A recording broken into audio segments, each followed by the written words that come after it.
It's My Right Stuff with your host, Grammy Award-winning record producer and inventor, Toby Wright.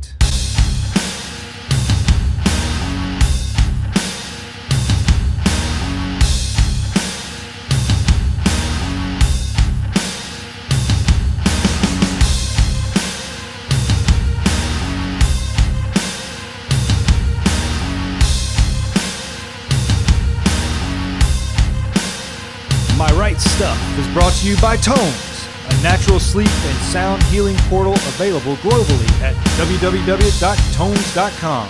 That's www.taummmhoms.com. I'm your announcer, Grinnin' Barrett. Here's Toby. Hey, good afternoon, and welcome to The Right Stuff. My name is Lord Toby Wright, and I'm a Grammy Award-winning record producer who has worked with some of yesterday's and today's best artists.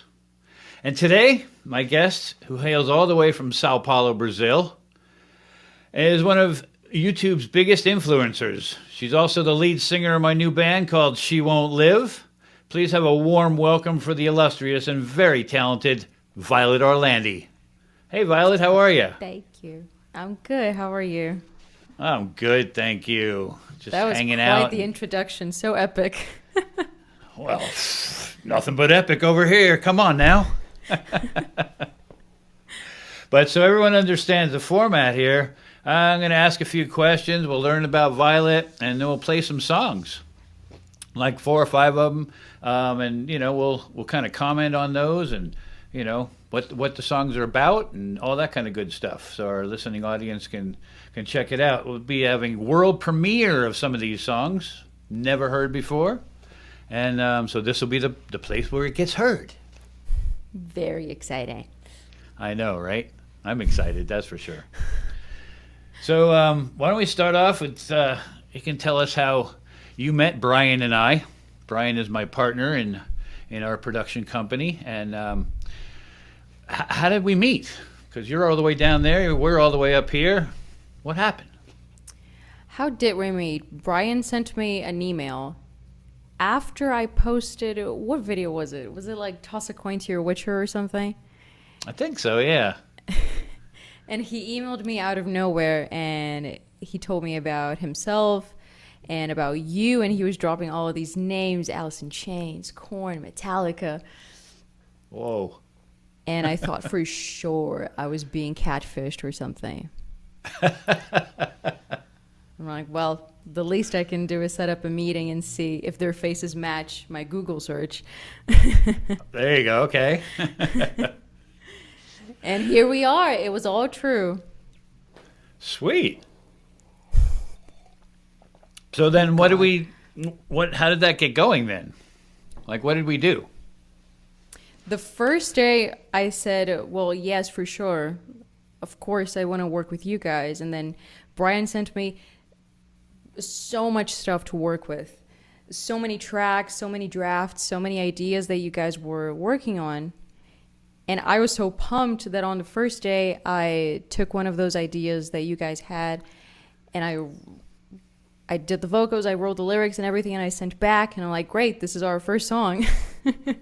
That's killer. And the next day there was another one and another one and another one. And now look at that. We have a fucking album. We do, right? We do. We have 10 or 11 songs, I think, right? Hell yeah. That's pretty awesome.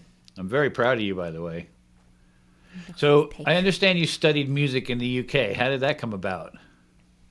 I did study music in the UK. As soon as I graduated high school, I really wanted to get into music. And my mom wanted me to go to the UK because that's like the epicenter of music. So I did. I moved there. It was supposedly to be only for like 6 months or something. But then I ended up falling in love with the place. And then I found a university that seemed really cool. And I started studying vocals and songwriting. And I graduated, and I have a freaking degree in songwriting. Wow, congratulations. That's awesome. It's so when you are songwriting, what do you have a more personal approach to your lyrics, or is it more like story oriented? At the beginning, when I first got into songwriting, it was all about, because I lived a very boring life, I felt. So all of my lyrics and songs were based off of movies that I was watching and books I was reading. And then later in life, when my life got a little bit more interesting and I went through stuff, finally, it got way more personal and way more unique. And it became that much easier to write as well. How come? Well, you grow up, you experience some things. I lost my mom when I was 24. I went through a rough period of hardcore depression and anxiety and antidepressants. It was a roller coaster, and by the end of it, I didn't even realize that I had all of these songs that I wrote throughout the process. And that was great. And by the time I met you guys, I was already in that workflow of writing nonstop. And it hasn't stopped. That's fantastic. So I'm just writing every day. I love that. So how many instruments do you play? Must play quite a few. Let me count. I play, my main instrument is the guitar. I play guitar. And I use piano and keyboards mostly to produce and arrange. And apart from that, it's basically just production. So I wouldn't say that I play any other instruments, but I do know how to produce. Okay. And what do you use for like your DAW? I use Logic for life. Logic for life. All right. I like it. I use Pro Tools, as you know, but you know. Pro Tools sucks. How come? It's just so overly complicated. I don't know. And it looks ugly. I didn't like it. It looks ugly. Well, the new one looks great. This podcast will never be sponsored by Pro Tools. Oh. Sorry. It's okay. It's all right. They wouldn't give me much anyway, I'm sure. So tell me about YouTube. I'm very interested in this monetization of YouTube and how do you get to that point? Like, you know, I know you've been working on it for a few years, and I know you've been doing a lot of covers. So is that basically like if you're going to tell somebody, you know, a young kid coming up, you know, like how would you do that? Well, now there are very specific rules that you need to follow to get to that point. Okay. But it just ends up being a checklist for you to go through before you're able to monetize your content online and actually make a living. But to me, at the beginning, it was a little bit more simple than it is today. It was a little bit more open to anyone who wanted to post content online. But I think it was my last year of university. I just realized, oh my God, I'm going to graduate and I won't have anything to do anymore. So I was terrified that as soon as I graduated, I wouldn't write another song ever again because I didn't have to present them to teachers and professors. So I started posting covers online. I've always loved doing covers and rearranging songs. So that's what I did. And every single week, no matter how busy I was with university or with life, I always posted a video on YouTube on Sunday. Wow. Okay. That's some commitment. Yeah. And it was really fun. And to me, to some people, it's a little bit different, but to me, it was a very slow and gradual growth. All right. Okay. So I didn't wake up one day and have 500,000 subscribers. It was very gradual, and it took a minute. Right. Or 2 or 3. Yes. Well, that's pretty cool.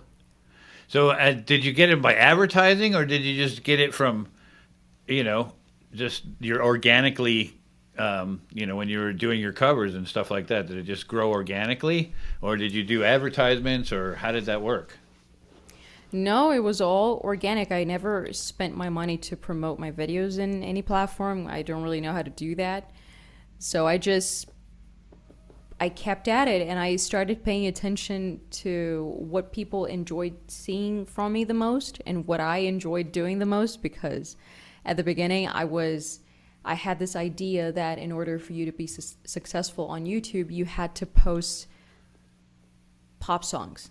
So every week I would look at the top hits of the month, and I would pick a song from there. So it would be like fucking Demi Lovato, Justin Bieber, Selena Gomez. But I was just so unhappy because I hate that music.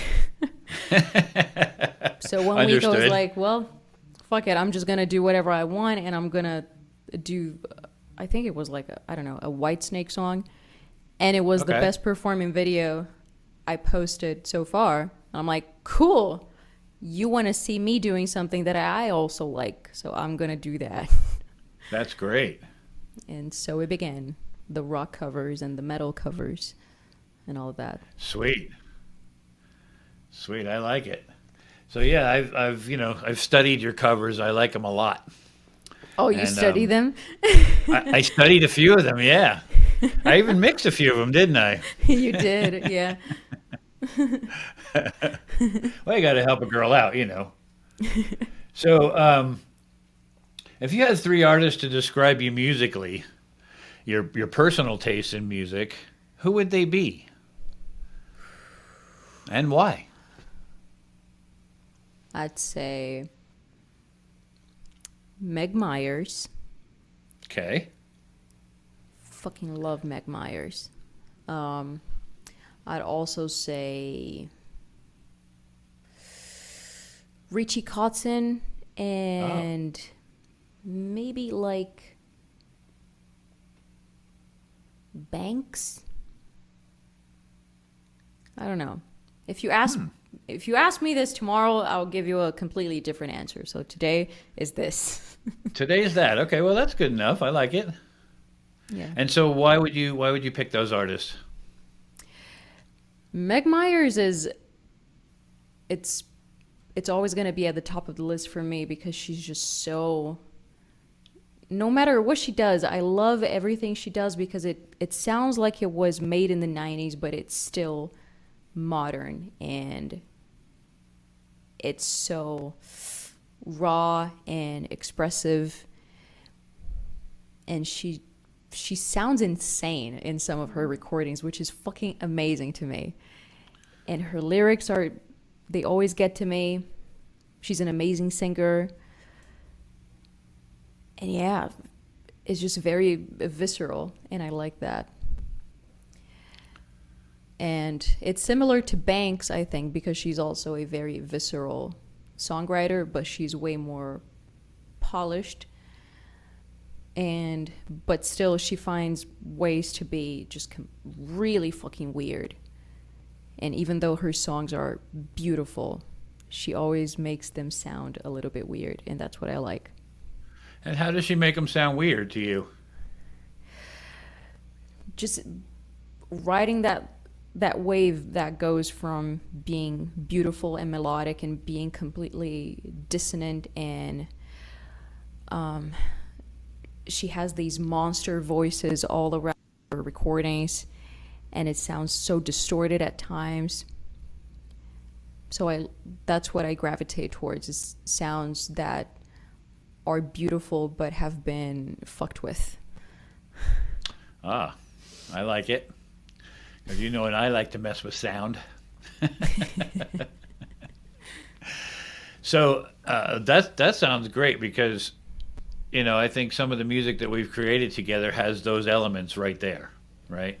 We have beautiful palettes that we've created, and we mess with them a lot, don't we? To try and yes, we do. Just kind of twist it up a little bit and make it kind of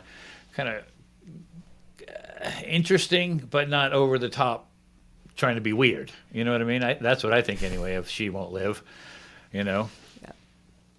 Yeah. So I like that. what age did you start playing and singing? Wow, what age was I when I picked up the guitar? When I started learning the guitar, I think I was like 13, and Okay. I wrote my first song when I turned 14, I think. Oh, wow. Okay. Learned a few chords and kind of strung it together with the melody. And what was the first song about? Do you remember? God, what was my first song about? I was watching. Come Well, on, my sing a first little bit song for us. was about. Wow, I don't. You don't remember? Let me think about it. The first song Okay. it was called Olive Field. It was about Okay. a sad person inside of a house that was surrounded by olives in an olive field. Okay. Why did I think of that? I don't know. I think I was watching a movie about a vineyard. I don't know. Okay. You see, I would write songs based on the movie that I was watching as I was writing the lyrics. So to me, it made a lot of sense. And And do you remember the melody? she was crying, so cry.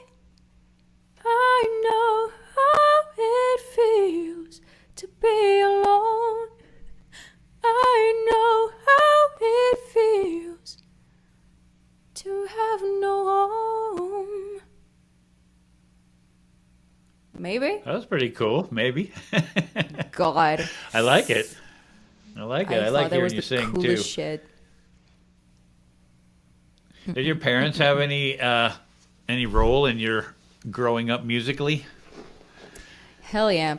My mom is, well, she formed my musical taste from day one. She introduced me to Michael Jackson, to the Beatles, Stevie Wonder. That was the magic trio for me growing up. We would always listen to these three artists the most. Right. And my dad, he was definitely an influence, especially nowadays. He's a jazz drummer, very accomplished jazz okay. drummer. So it's also very, very cool talking to my dad, and because I feel like he's in a completely different spectrum of the music industry, if you want to put it like that, and I find it very interesting talking to him. But I mean, my dad is an amazing musician, and my mom, she wasn't a musician, but she knew so much about music. And the first day that I decided that I wanted to get into music, not the first day because it was very gradual, my mom was 100% supportive. My dad was a little bit weary because he's like, oh my God, but you're not going to make any money and you're going to struggle. Which I get it. Right. But I'm very thankful that I did. Well, it's definitely not the industry of, instant success and instant money. There's a long way from, thinking when you're a kid that, hey, I love singing, I love playing, I'm going to be this amazing artist one day. And you have to work really hard at it, don't you? That's true. Well, but, at the time when I was trying to figure out what I was going to do with my life, it was either I'm either going to be a musician or I'm going to study philosophy. I don't think money comes easy for both of them. I agree. But they're both intertwined, Very. Because especially as a producer, I know that the philosophy part, I need to, be very philosophical when I'm dealing with some of my artists because, it's the way to get the best creativity out of them sometimes, right? It's true. And we went through a little bit of that, you and I did, producing over Zoom and stuff like that. Yeah. Right? Oh, yeah. Our Zoom sessions. Oh, we had some good Zoom sessions, I remember. So we recorded, 10, 12 songs with She Won't Live, right? Mm-hmm. And some of them are amazing, and some of them are even more amazing. And then there's this one that we just put out called Creatures, and it's doing pretty well out there. And I think we should probably take a listen to Creatures. What do you think? Mm-hmm. You want to listen to Creatures, and then we can have the studio audience check it out and maybe ask some questions, or Hell yeah. I don't know. That's just off the cuff. Let's do it. All right, well, without further ado, this is the world premiere of a song called Creatures.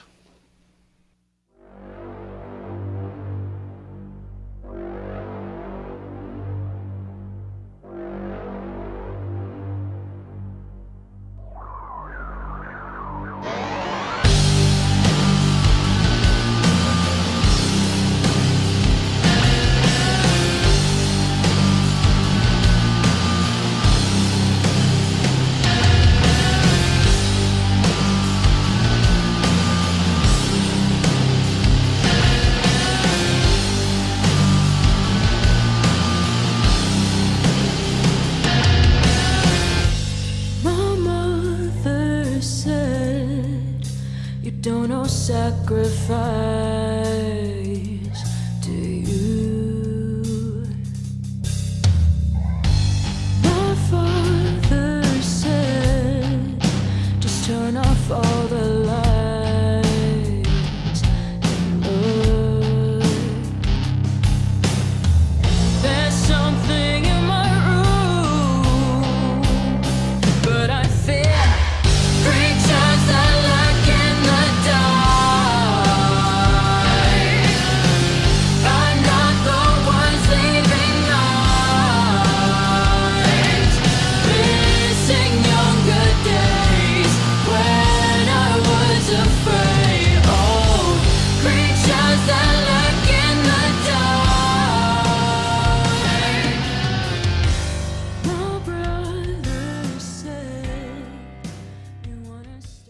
That's pretty cool. I really like this song, Violet. And you sound so awesome on it. We built that chorus into like, and it's Yeah. And you so even put the sweet. monster sounds in there, didn't you? Had to, right? It's about creatures, right? So really tell us what you wrote this song about, because it's really cool, the whole concept of it, I think. And it's definitely a little scary. A little scary. Just a little scary. Well, whenever I sit down to write songs, something really annoying happens that it always starts as a love song. And I'm like, it's not possible that there's nothing else to write about. So I got to force myself to get out of the love song space. Right. And I'm like, okay, let's think of a cool title maybe. I'm like, Creatures. That's scary. So I started thinking about what do you feel when you realize that you're growing up and you experience some things that are way more heavy and scary than you ever thought were possible. Okay. So I wanted to reminisce a little bit, think about when I was a kid and how it was so much easier, at least now looking back, to my biggest concern be if there's a monster in the closet or not. Right. Because now my concerns are way bigger than that. But yeah, I thought it was a sweet concept.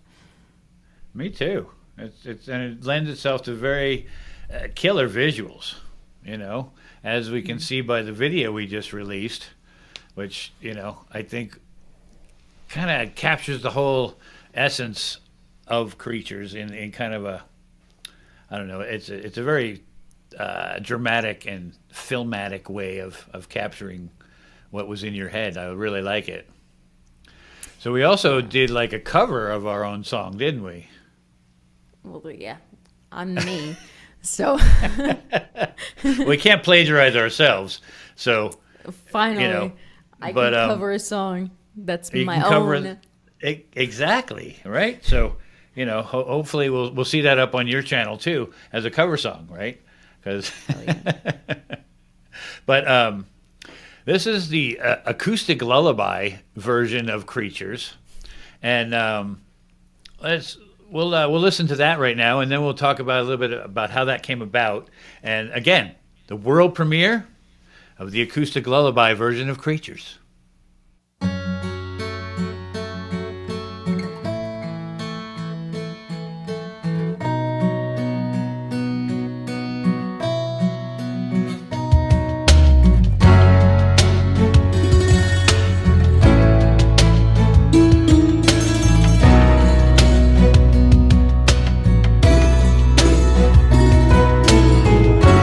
My mother said, "You don't know sacrifice, do you?"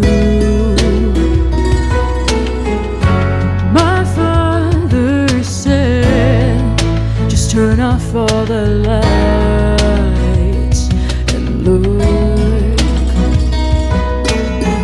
There's something in my room, but I fear creatures are lurking for dark, but not the ones leaving marks.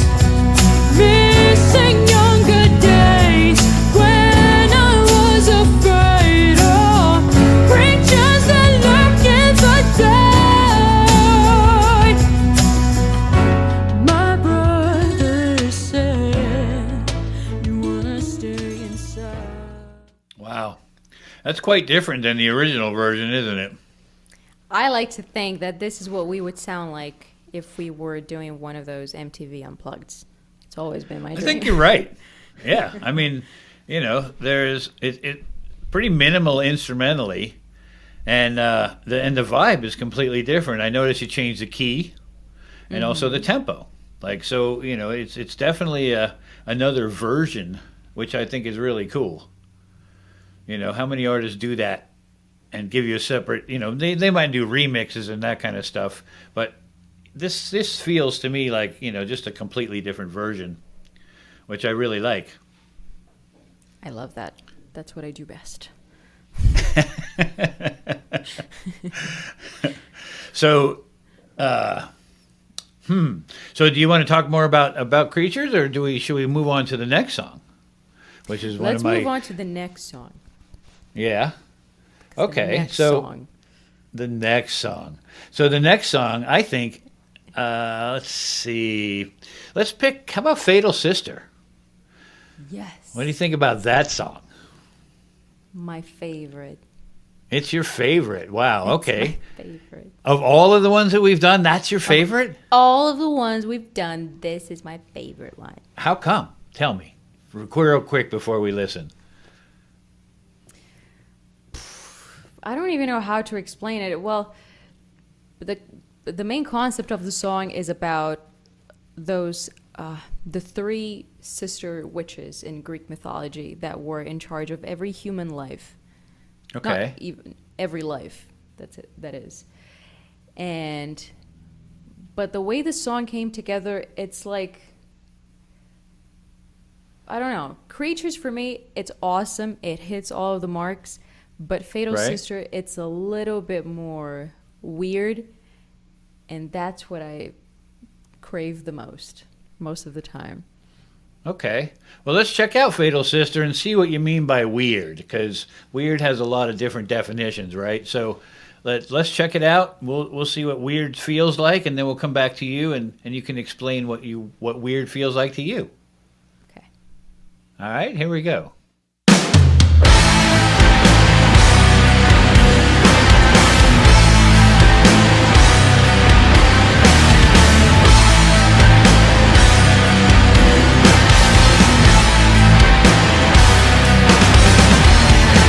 Like a dead star, still shines from far away.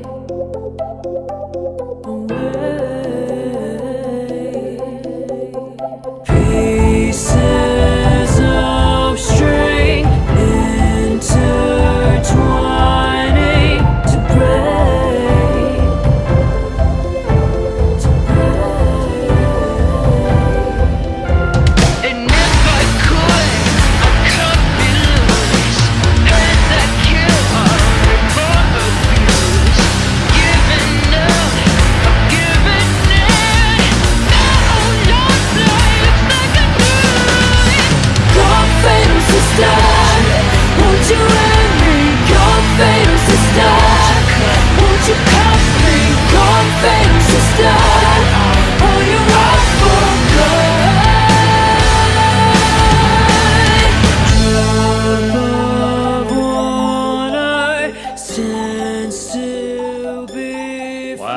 That's pretty powerful.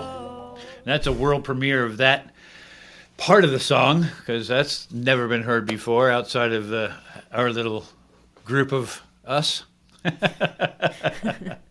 So tell me, what was so weird about that? Because I really like the dynamics, and it feels so good. I love it how it hits you in the face in an opposite way, because it hits you right away with this heavy ass music, but then everything completely disappears, and then it gets so calm and soothing, and the harmonies are so pretty. Yeah, but then it hits you again and again and again, and then it pulls back. Okay. And so, what is this one? You mentioned the witches, and so can you go a little bit deeper into how you came up with the fatal sister?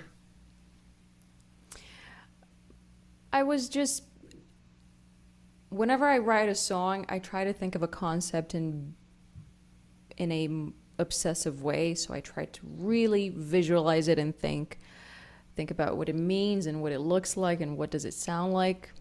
And I was thinking about this idea of how living feels so lonely because, you know, we're tiny, the universe is so big, and I don't know if there's anything out there. I don't necessarily believe in God, but then I was thinking about the idea of how Greek mythology has these three sisters, and one of the sisters is her job is to cut the string whenever it's time for someone to die.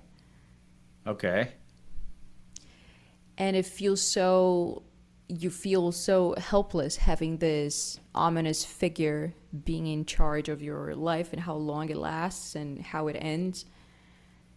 So I'm just singing in a way that is, I think I'm confronting her and saying, like, what the fuck are you doing?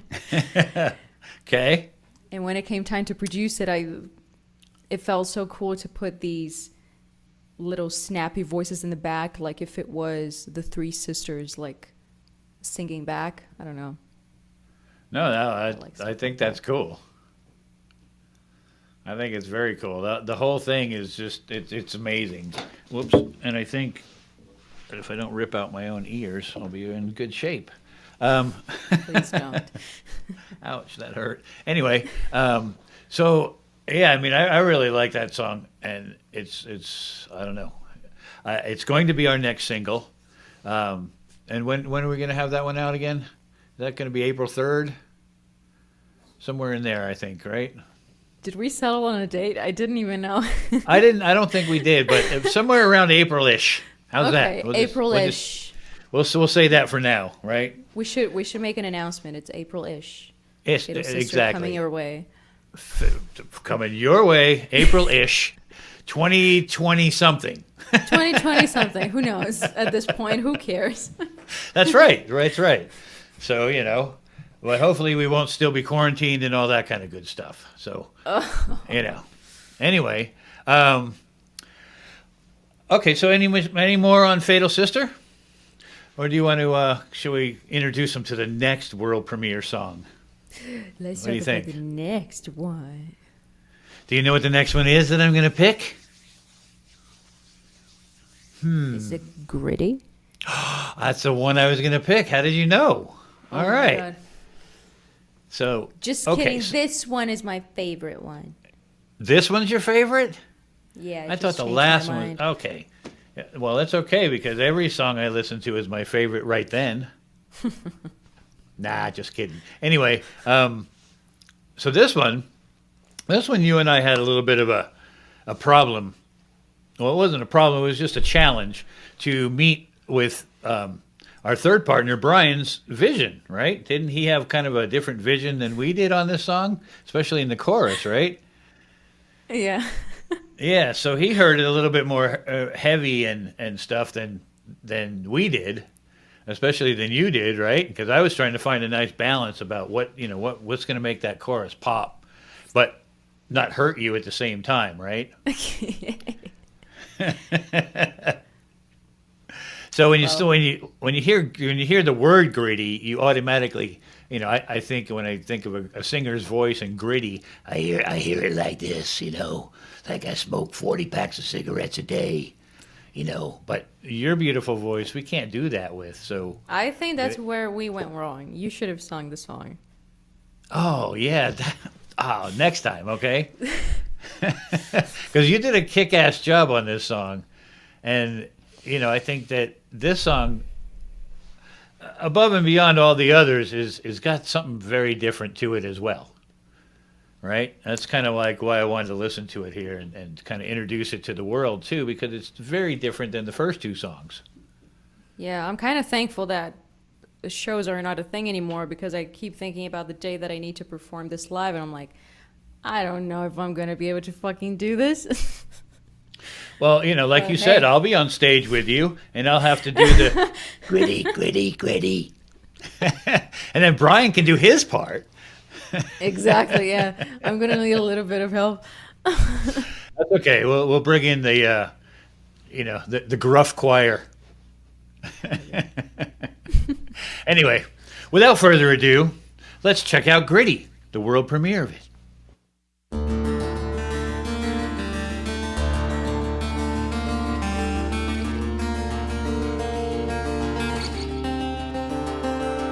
It's the mind within the hive, the guidance you provide, a light that doesn't shine, a wheel that spins itself and stops for no one else, intoxicating wine. It's pretty, and it's pretty, like the world is falling on me. It's pretty, and it's pretty, like the cancer inside of me. It's the hive within the mind, and waste to feed the fire, despite its burning desire.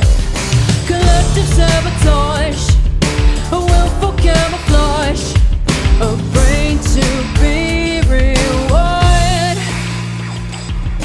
What will you do? It's pretty, and it's pretty, like the world is falling on me. It's pretty, and it's pretty, like a cancer inside of me.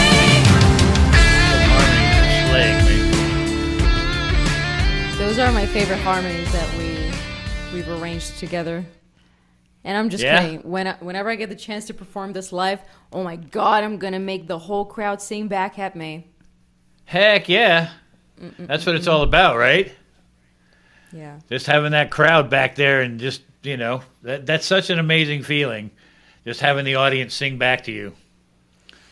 Yeah, I think that was the very first song, or one of the very few that I wrote with a crowd chant in mind. And I'm like, I can't wait until they come and sing their part. That's right. Hurry, get over here. Sing this part. Come real on, quick. you're part of the arrangement. I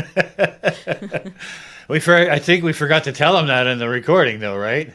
I know. Yeah. But I think those harmonies, they're amazing. And you did a fantastic job with them. Didn't have any help from the other two constituents in the vocal arena because you didn't need it, right? Once we figured out what was going to be best for that chorus, I think we all came to grips with, what it is right now, right? Yeah, that song was tough. It was, but, sometimes they fight back. Sometimes they just fall out in 5 minutes, right? Because I've been a part of songs that have fallen out in 5 minutes, and it's like, wow, it's done already? Yeah. I was just formulating some ideas for the chorus. What do you mean it's done? Oh, I love that. And then you get the ones that fight back, right? So, it's all good either way, as long as the creativity keeps flowing, right? Exactly. So we had a. Do you want to say something else about Gritty? No. Don't want to say too much about anything. You what? People listen. Don't want to say anything that, Yeah, I like, I love to hear some of the comments, like the stuff that we found on YouTube from Creature's video that we just released, right? And some of those comments are pretty funny. Some of the comments are really funny. They're very flattering. But yes, it's just some of them. Some of the comparisons. Those are really strange to me. Very strange to me. Yeah, they don't compare you to anything that we've discussed. No. And nothing that I can. It doesn't sound like that to me, even if I go back and check. But right. Right. I mean, it's pretty weird, right? Like, and then we were watching. Brian sent me some reaction videos. Have you seen some of these things? I have seen some of those. Yeah. The one guy, I forget his name right off the top of my head. He was pretty animated and pretty funny, and it hits the chorus of Creatures, and he's like, "Yeah, all right." We're bringing grunge back. That's the guy. In the best way. That was great. I really love that, and I love people's unabashed reactions. That's just. Yeah. It's it's sometimes flattering, and sometimes it just makes you think, okay, well, maybe I need to do a little something different or better, or whatever. It just helps you improve, right? Yeah. So one of the songs that I picked also is kind of a duet, right? And remember that song? It's called "Come and Get Me," and let's listen to a little bit of "Come and Get Me" and listen to this. Artist that we brought in with you, and that you brought in with you, and that we kind of brought in together, and then we'll talk about her and you together, and what all that means. And this song is called "Come and Get Me," and I really like this song. It's you can tell us where it came from and the concept of it all, because it's really interesting. I really like it. So without further ado, the world premiere of "Come and Get Me." My God, you're killing me. Do I deserve to go like this?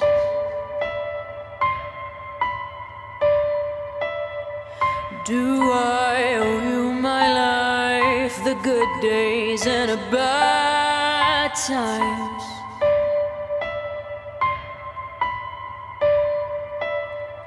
What have I ever done to grant this hatred from above?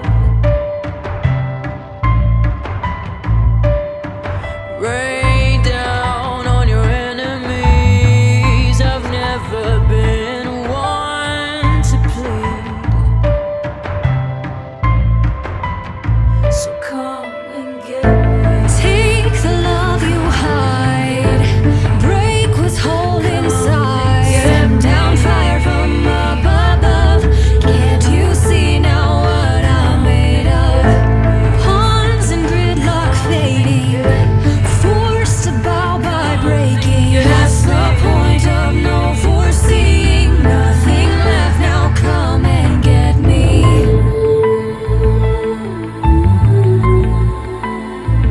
Come and get me.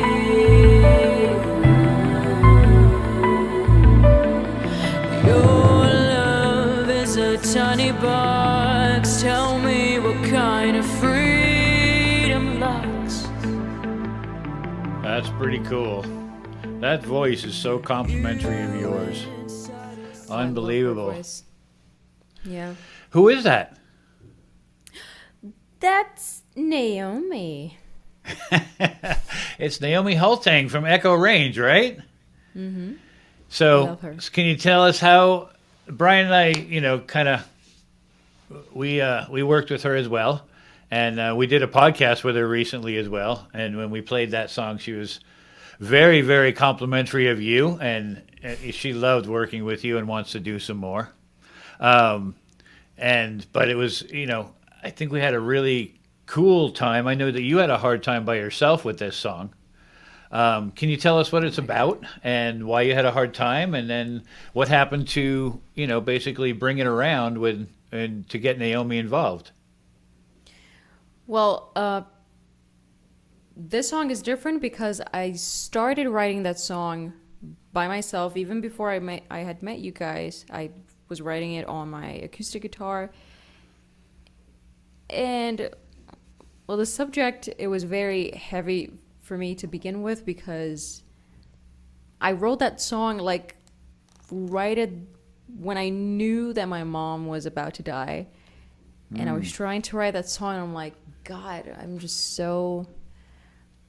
It was basically a song about me being upset with God and trying to understand what the fuck is he doing, trying to figure out that relationship between man and God. But it was impossible. I wrote the song, and it was supposed to be this very calm and soothing song, very mysterious. And I know we only played a little clip of that, but the song has it seems like a plot twist at some point. Right. And I just couldn't bring myself to write a chorus. I spent I think months trying to write a chorus for that one. And then I met you guys, and you guys really liked that song, and we were trying to bring it to life. So we thought, well, maybe we should get another voice in here just so I can get out of my own head. So you guys introduced me to Naomi, and we had a meeting, and we talked about the song and about ourselves. And she's just so cool, and she was so receptive of the whole thing. And after like a couple of weeks that I had sent her everything she needed, she came up with this amazing chorus, and I'm like, I can't believe you did this so fast. And it was done like that, and her voice sounds so good. And yeah, it's really it's kind of annoying how people haven't heard the plot twist of the song, because it's really cool when it turns on you. So should we play a little bit of that plot twist for them? I don't know, should we? Yeah, I think we should. Which part are you speaking of? Are you talking about the second chorus into the bridge? Whenever the plot twist happens, you think the song is going to end, but then it turns into something else. Oh, okay. Well, let's play it from like the second chorus or something. We'll see where it comes up at.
Cool. It is very cool, and you ladies killed it. Like, I was so blown away when I heard what you guys were doing together, and just, it was an honor to mix that song and trying to figure it all out. And, it got me right here, right where it counts. Right? Oh, well, it's, that when it gets me here in my heart, then everything, I get shivers and all that kind of stuff, the goosebumps, the thing that runs up the back of your head, all that kind of stuff. It's like, woo! Music just makes me feel. I don't know, it just does. And our music, not all of it does the same thing, right? It's just like a lot of times, I'll just be working on something and all of a sudden, you'll come up with a melody and it just creeps right up the back of my spine. And that's when I'm like, okay, that one stays. That was really good. And then there's certain things that just happen like that, right? So where do we go from here, young lady? Well, we just keep writing more songs. Okay. So I understand you have a solo record too. Is that correct? Oh yeah, I do. I have my solo record coming out. You want to plug that a little bit and tell us about it? Well, it's coming out in May. Okay. And in April, we're going to start seeing a couple of singles that I'm very excited about. And it's a completely different vibe than what I'm doing with you guys. It's definitely more, not unplugged, but it's more minimalistic for sure. And it's very special songs. Like when I was telling you that it's a very depressing album, I'll let you know. I need to put a warning sign right on the front of the CD saying this is very depressing. Because, hey, all of the songs that are in the album, I was writing as my mom was dying, so I was not in a good headspace. But the songs are very special to me, and it's not all sad lullabies. There are some interesting songs in there. But yeah, it's my debut album as a solo artist. That's fantastic, and it's all original songs, right? All original songs. Produced by me and Brian. Lovely Mr. Brian. Yes. That's fantastic. Yeah, it's going to be very special to see those songs finally being released after so long. Well, that's kind of like a release for you spiritually, right? Because it just, it gets out of your head onto, something that everyone can hear it with, and then it gets released out into the world. That feel good? Hell yeah. It feels like the slate is clean again, so I can start fresh and on to something new and different. That's awesome. See, that's you just kind of say that again? Hopefully a little bit less depressing, but who knows? Well, yeah. I mean, we're gonna have a little dose of sunshine. You should have a warning sticker. Comes with dose of sunshine. Just to balance out your day. Yeah. But I mean, I think that that the She Won't Live stuff is amazing. I think that I have heard your solo stuff, and I think it's awesome as well. I did have to listen to it while I was reclining in my sun chair outside, just so I wouldn't get too depressed. And I think that you're kicking ass out there, girl, and I really like it. And congratulations on all of your successes. And could you tell us how we find you on those social media platforms? It's Violet Orlandi across the board. Every single social platform there is, I'm probably in there. And that'll get to you and your solo album, and then shewon'tlive.com, right? Mm-hmm. And She Won't Live on YouTube. Yes, sir.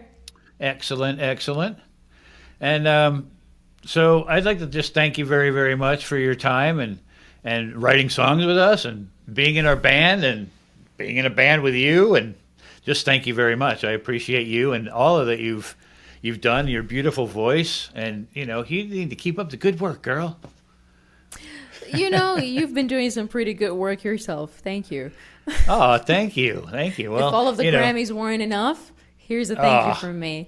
Well, you're certainly welcome, and I just want to keep doing it with you, and keep continuing on down this wonderful musical road that we're on, and keep producing tracks and just kicking them out there to the world, and so they can hear what's in your heart and in your soul, because I think it needs to be heard. Oh, there's plenty. Excellent. Well, I can't wait for more offerings. Thank you, Miss Violet Orlandi. And thank you. I'd like to thank everyone for listening and watching The Right Stuff. Thank you very much. This is your host, Lord Toby Tyler Wright. That's my official name. Are you an official lord like Brian? No, Brian I is am. a sir. Brian is a sir. He's a knight. He's been knighted. I've given my lordship by the Principality of Sealand, and we can talk about that next time. But for now, I want you to be positive, test negative, that's for sure, and keep listening loud and keep reaching for your dreams. And thank you very much for listening. I'm Toby Wright. Have a great evening. Thank you for watching My Right Stuff. This episode was brought to you by TAUMMHOMS, a natural sleep and sound healing portal available globally at www.taumms.com. That's www.taummmhoms.com.